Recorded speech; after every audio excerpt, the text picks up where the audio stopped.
Heyo and welcome to How Would You Build, a little series in which I take your favorite characters from fiction, fantasy, and all forms of media, and attempt to build them in Dungeons & Dragons 5th edition. In this series, we'll be using all source books from Wizards of the Coast except the 2024 revision of the Player's Handbook. If you have any suggestions for characters, make sure to drop them in the comments, join the Discord to post an official request on the DnD channel, or ask me directly on my coffee. Additionally, the full character build written down with backstory suggestions will be there as well, available for free for everyone.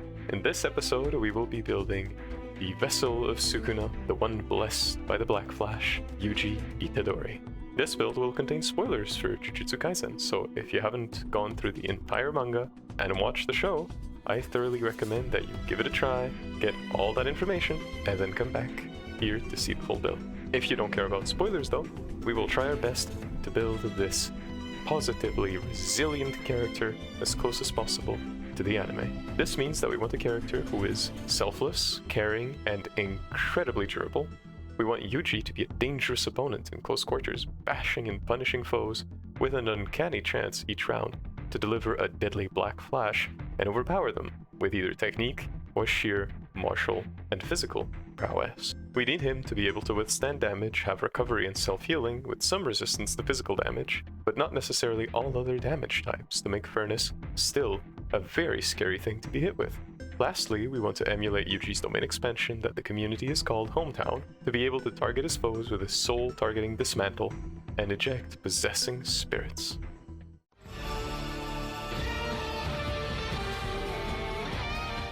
For Yuji's ability scores, we will generate them using the standard array. First, we will begin by putting a 15 in strength and a 14 in constitution. After all, Yuji's main feats revolve around his physical might and his incredible resilience, and so this way we'll make the stats reflected. Next is 13 in dexterity. Yuji is acrobatic, nimble, and highly reactive since he can dodge attacks like the supersonic piercing blood. Then we have 12 for charisma since Yuji is always seeking a way to impose his beliefs upon the world. This stat will progress, enabling greater feats of Jujutsu and eventually a domain expansion of his own as he learns to enforce his own inner ego on the physical world. And finally, we have 10 in wisdom and 8 in intelligence. Yuji is not particularly smart and has been severely emotionally damaged by Sukuna and Mahito's efforts to crack his psyche. His constant self-searching leads him astray for a while until he eventually realizes that the world of JJK does not permit a fair death, but that everyone is equal in the unfairness of the world.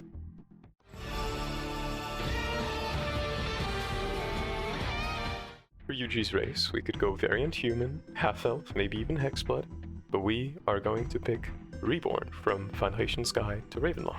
This grants us an ability increase in strength by 2 points and dexterity by 1 point. Additionally, we also obtain Ancestral Legacy, which gives us proficiency in the physical skills of athletics and acrobatics, and the very powerful feature, Deathless Nature. Yuji is resistant to poison damage, has advantage against poison and disease, advantage on death saves, does not need to eat, drink, breathe, or sleep, and can also be put to sleep magically, and remains conscious during his 4-hour-long rest. And lastly, we also get a little bit of a cherry on top with Knowledge from a Past Life, in which he can add a d6 to a skill check that he has failed. We will mainly use this for Yuji's physical skills to represent his uncanny physical prowess. Yuji, after all, is, for all intents and purposes, a perfect vessel. There is even an argument to be made that he is a hollow vessel.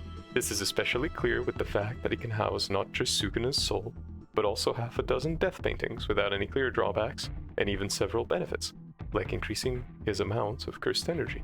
Rendering Yuji resistant to poison and giving him advantage on death saves along with reduced physical needs allows us to represent Yuji's insanely enhanced physicality with powerful mechanical benefits. For all intents and purposes, Yuji will still drink, still eat, breathe, and sleep, but when it comes down to it, he can fast for a very long time, hold his breath however long is necessary, and sleep very lightly with little to no drawback. To further improve Yuji's insane physical might, we will use that additional d6 on athletics and acrobatics check exclusively. Combining these benefits, we now have a character who is very, very close to being human, and yet physically superior in almost every single way.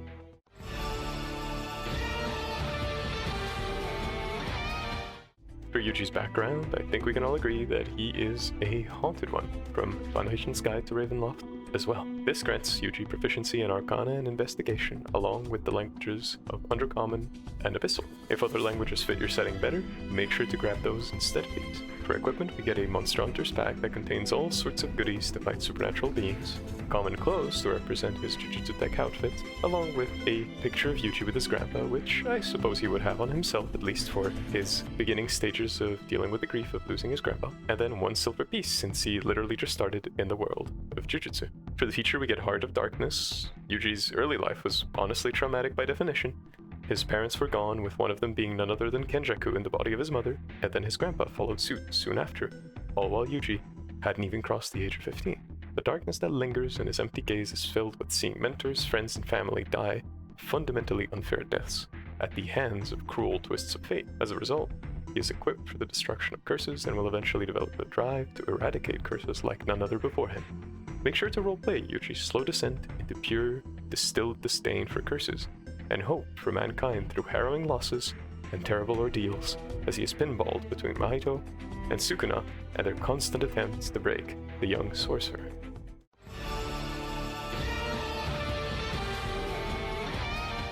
For Yuji's levels, we begin with a singular level of Barbarian to represent Yuji's power, might, and unbridled rage that he displays when he is pushed a little bit over the edge. This class grants us proficiency in simple weapons, martial weapons, light armor, medium armor, and shields, along with proficiency in the saving throws of strength and con. For skills, we will also grab intimidation and perception, as makes sense with Yuji, and for equipment, we will first begin our career with a longsword. This will represent Yuji's early cursed tool, Slaughter Demon, borrowed from Maki for his early missions. We'll also get 2 hand axes and 4 javelins to keep ourselves, as Yuji, safe during the early levels of a particularly dangerous campaign. Make sure to chuck them and then retrieve them after the fight. An explorer's pack will conclude our equipment and give us more tools to navigate dangerous environments, and another ranged weapon to use in conjunction with our strength to deal with enemies safely until we have more resilience to play with. For features, we get Unarmored Defense, which will boost Yuji's early AC, and while it won't be fantastic, it will certainly be a lot better than most of his peers. This, however, makes sense, since Yuji does get hit pretty easily and rarely endeavors to dodge an opponent's attack, unless it is truly and particularly a fearsome one. The second feature we get is Rage. Deep within himself, Yuji contains the potential for pure, single-minded focus on destroying his foe regardless of the damage inflicted on himself. Push through pain against many foes or a strong martial foe and bring them down with athletics and increased damage. At level 2, we multiclass Yuji into a fighter. This grants him the fighting style of unarmed fighting, essentially giving him a d8 on unarmed attacks and the ability to make his grapple utterly crush enemies. For now, we have a kid who excels at physically breaking bullies and cursed spirits by sheer raw physical power. The other feature we get at this level is also Second Winds. More than reverse curse technique, Yuji is tireless, relentless, and resilient, managing to push past pain and exhaustion far, far beyond human limits. Healing as a bonus action on a short rest provides him with just that much more fuel than your average martial artist, so make sure you use it before you use your hit dice on a short rest. At level 3, we get a second level of fighter, and this grants us Action Surge. Once per short rest, Yuji can go all out and deliver a merciless beatdown on his foe, or use his enhanced physicality to stay defensive in spite of being on the offense. Take a dodge action followed by an Action Surge to deliver a punch could be a way that you flavor his knee drop move. At level 4, we obtain a third level of fighter, and this grants us the subclass of Champions everyone was hoping we'd see. Champion gives us one ability, but golly is it a powerful one. Improved Critical. Yuji, as we see in the show, can land several black flashes with uncanny precision. In the manga, he can throw them down and hand them out like they were flyers. This is all thanks to his single-minded focus and connection with his intuitive self. His crit chance sits at a 10% for now, but with advantage from holding an enemy prone, this chance goes up to 19. So almost a 1 in 5 chance to deliver that black flash. And at level 5, we get a 4th level of fighter, and this feat that we obtain at this level is what's going to allow us to hold an enemy down, and it is Tavern Brawler. Yuji can throw elements of the environment when he is in his blind rage. This ensures that a ranged weapon option is always available to our brutish sorcerer. Not to mention, we can now grapple as a bonus action, which should be followed up by knocking them down for a simple advantage for us and disadvantage for our foe until they can escape our crushing grasp. grasp. At level 6, Yuji gets a 5th level of fighter, and this grants us extra attack. Finally, Yuji, in combination with his rage and selection of feats, has the potential to double his damage every turn, and can also enable a grapple shove combo, disabling an enemy in close quarters very fast. Picture this: Yuji rushes in, delivers a deadly hook to the side of his foe before grappling and throwing them down on the ground, leaving them reeling and in melee with a fearsome foe. Attacking twice at advantage also bumps our chance to crit overall to a roughly 34%, or a little more than 1 in 3 every single turn. At level 7, we get a 6th level of fighter, and we will bump Yuji's charisma by 2. At this point, Yuji is slowly but surely understanding his purpose in Jujutsu society. He no longer cares to ensure people get to die fairly, just that curses be killed by his hand without mercy. At level 8, we get a 2nd and final level of barbarian. This grants us danger sense, which is Yuji's ability to react in a pinch and dodge instinctively, just like when he dodged the brunt of piercing blood by a very uncanny but completely natural react. A feature at this level is reckless attack. Throwing caution to the wind, Yuji can compromise his own position just to deliver a deadly blow to an enemy, unless the enemy is Choso and cast the equivalent of shield spell on themselves. Make sure to use this sparingly if health is precious, otherwise go all out on your foes so you can end them quickly and finish fights without much damage to you. At 9th level, we get another multi-class, and this one will be into Paladin. After hanging around Nanami for a while, Yuji begins to be able to distinguish curses, and we will achieve this by getting the Divine Sense feature from the Paladin. This allows us to spot supernatural beings by sheer sight alone. Additionally, we also start to get a pool of hit points to benefit from, in the form of Lay on Hands. This also allows us to heal sickness and poison from Yuji, and represents his uncanny well of stamina. At 10th level, we get a 2nd level of Paladin, and this grants us the fighting style of blind fighting. Yuji can usually suss out by sheer instinct and intuition when a foe will approach him from a dead angle, and react accordingly, charging up a black flash to unleash at the perfect moment for deadly effect. Divine Smite is our 2nd feature. Normally, smiting with your bare fists is not possible by the rules, since while an unarmed attack counts as a melee weapon attack, a fist does not count as a melee weapon for extra smite dice. In my opinion, this ruling is pointless, since using smites with an armed strike is far from the most optimized choice around and will rarely cause balance issues. If your DM believes this is unbalanced, ask them if you can have a slashing damage short sword. If they say no, then I'm afraid your DM might be the unbalanced one. Additionally, and importantly at this level, we get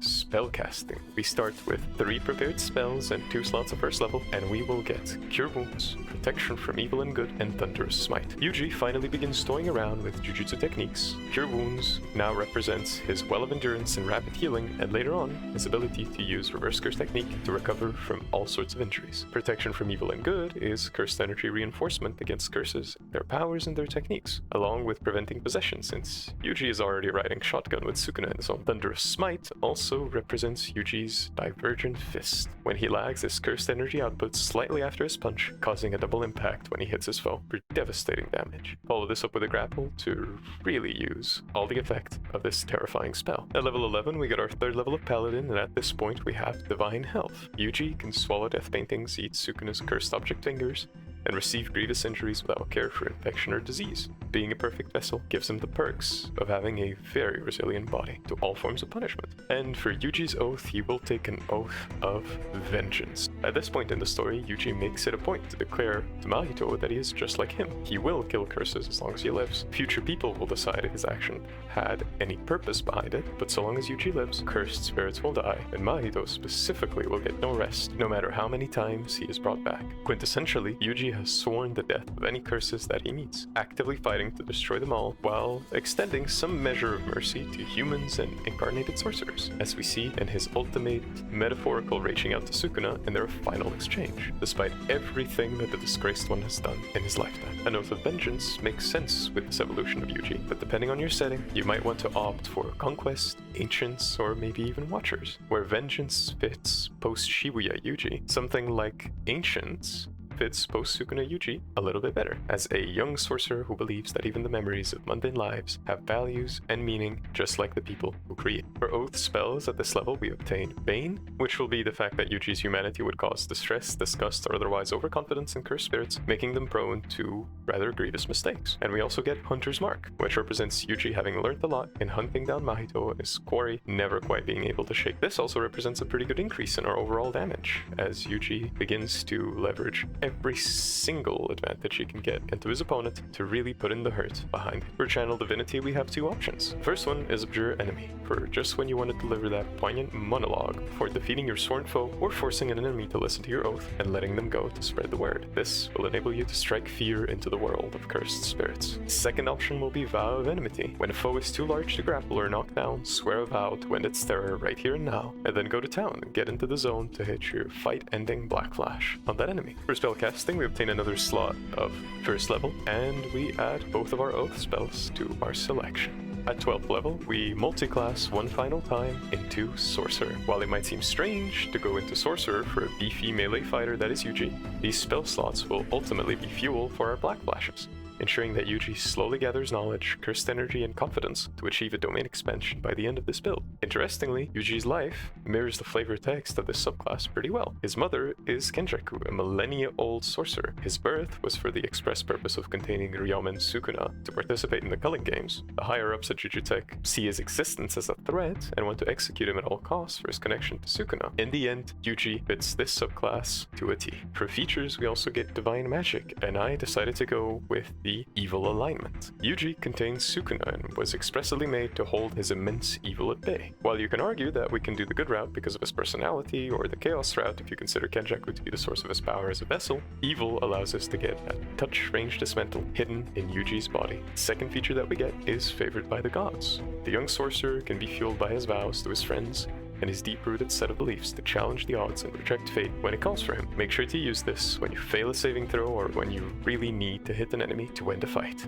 For spellcasting, we now obtain a slew of cantrips and spells from our sorcerer level, and for cantrips we get Blade Ward, Resistance, Guidance, and Sword. Starting with his new cantrips, Blade Ward and Resistance represents Yuji's resilience by giving him at-will improvements to both physical damage resistance and saving throws without having to expend resources. Guidance is his wisdom and the mentorship that he receives from Gojo and Kusakabe, along with his faith in his friends guiding him. Sword Burst, finally, is another application of the engraved curse technique Shrine.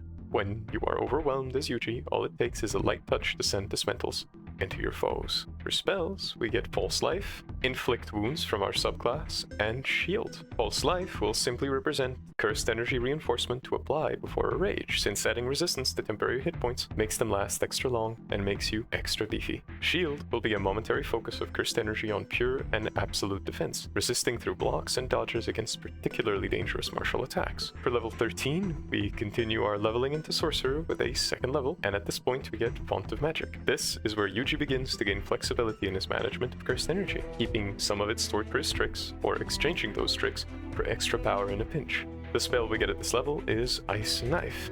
This is a beginner use of his newfound blood manipulation technique. It deals piercing damage and then explodes with a minor supernova-like effect. Alternatively, you can also swap this spell for Ray of Sickness or Tasha's Caustic Brew if you want to focus on the poisonous element of Yuji's blood, being able to use blood manipulation. At level 14, we get a third level of Sorcerer, and this grants us the metamagic options of Quicken Spell and Transmuted Spell. For Quicken Spell, Yuji manages to weave techniques in fast, hard-hitting melee strikes while fighting. His opponents face the hard choice of either facing the pain or weakening the technique.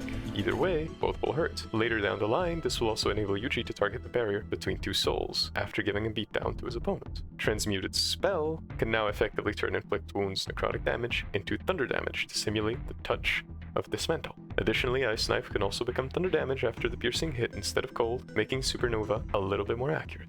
If you want another option, feel free to pick Heightened Spell instead of these options if you actually prefer a Yuji with a stronger technique, or enemy saves tend to be on the higher end against your sorcerer self. For spells at this level, we get 3 slots of second level, and we get the Shatter spell. Shatter is another form of environment-affecting shrine, inflicting devastating damage to terrain, and to throw around a couple of pillars and objects at your foes. At level 15, we get a 4th level of Sorcerer, and we will bump our Constitution by 2 levels, increasing our AC and our health. For spellcasting as well, we gain the ability to cast the cantrip Poison Spray, and the 2nd level spell, Phantasmal Force. Poison Spray is Yuji simply spitting some of that poisonous blood during a heated fight to to make an enemy weaker by having them roll on a con save with d12 damage. Phantasmal Force will represent a point-blank supernova to blind an enemy temporarily as they shake off the pain. Later down the line, we will use this spell to simulate an illusion of Yuji's hometown. At level 16, we get a 5th level of Sorcerer, and this grants us magical guidance as an optional feature. Using his cursed energy and his particularly strong body, Yuji can nearly guarantee a pass on athletics and acrobatics when he needs to, especially if you intend to use your knowledge from a past life to boost it with a d6 and guidance to give it a d4, truly setting your score to a much higher bonus than it actually seems to be. For spells, we get 3 slots of 3rd level at this point, and these slots also allow us to now cast the spell Haste. Yuji finally rounds off his physical prowess with Haste, increasing his speed, allowing for an extra weaker action and increased speed. Did I mention that it increases speed even further? Make sure to put his buff on before a fight and go wild with insane reaction time and improved AC. At 17th level, we get a 6th level of Sorcerer, and at this point we get the subclass feature of Empowered Healing. Spending sorcery points to boost healing is a staple of a very highly resilient character with the ability to recover pretty fast. Yuji literally eats damage and recovers thanks to his blood manipulation and reverse curse technique. Don't forget that this also works with hit dice during the rest. For spellcasting, we get a slot of 4th level, but we still don't learn 4th level spells. Instead, we learn the spell Glyph of Warding. Glyph of Warding now enables Yuji to stack buffs and debuffs. Particularly, we can stack Protection from Evil and Good and Haste before a fight against the powerful curse. Not to mention, if you use Glyph of Warding to buff yourself, you can rage right after without expending those spells. Yuji's domain expansion is also slowly coming together as we approach level 20. At level 18, we get a 7th level of Sorcerer, and this grants us another slot of 4th level and the ability to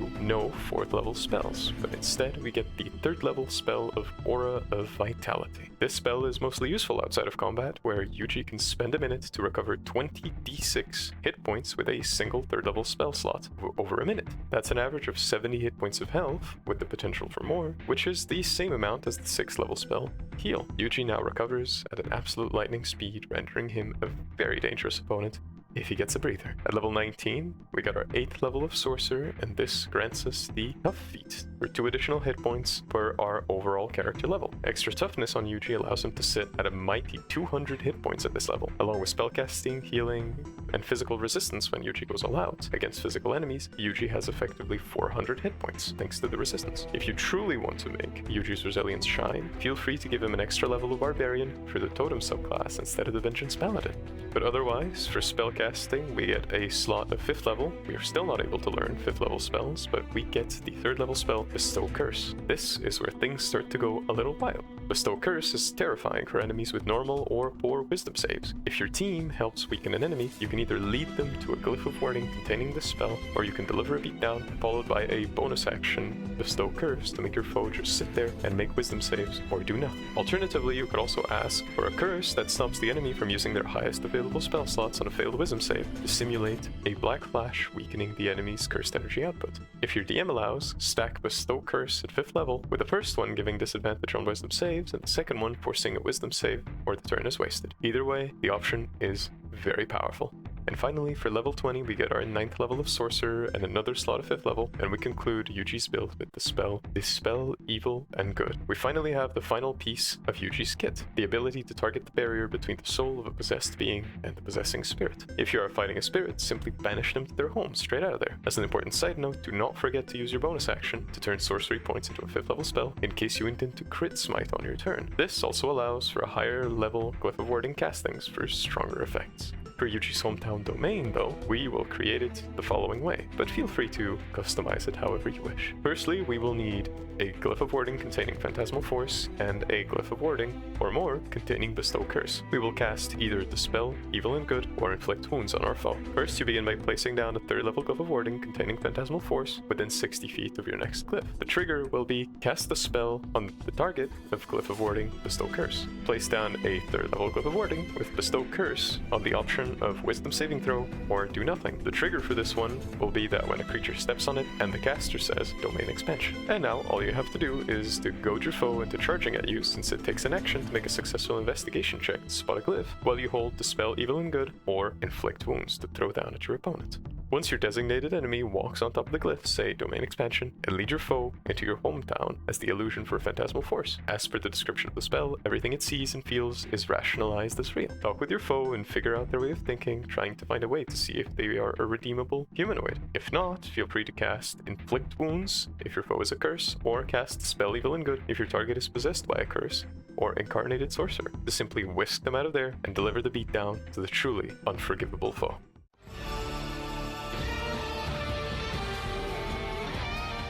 For Yuji's pros and cons, we will begin with the pros. Yuji is a very durable character with a massive pool of hit points and incredible resilience against opponents who mostly deal physical damage. His high critical chance also allows him to smite and, on a crit, burst enemies like they are a soap bubble. He also has lots of possible answers to difficulties or different attacks during combat, and with his ability to beat down his opponent and then follow it up with a spell, he truly has the ability to fight either martially or through spellcasting. For Yuji's cons, he has weaker mental saving throws, which kind of lets his psyche be broken semi-easily. He's also not resistant to many of the other damage types that he's going to be facing, making Sukuna's Furnace absolutely terrifying to face, even when Yuji is concerned. Additionally, while Yuji is very fast, his mobility is not great because of the fact that he doesn't necessarily have flight or any particular way to get over terrain that his physical prowess wouldn't allow him over. Additionally, Yuji also has very little utility beyond combat situations and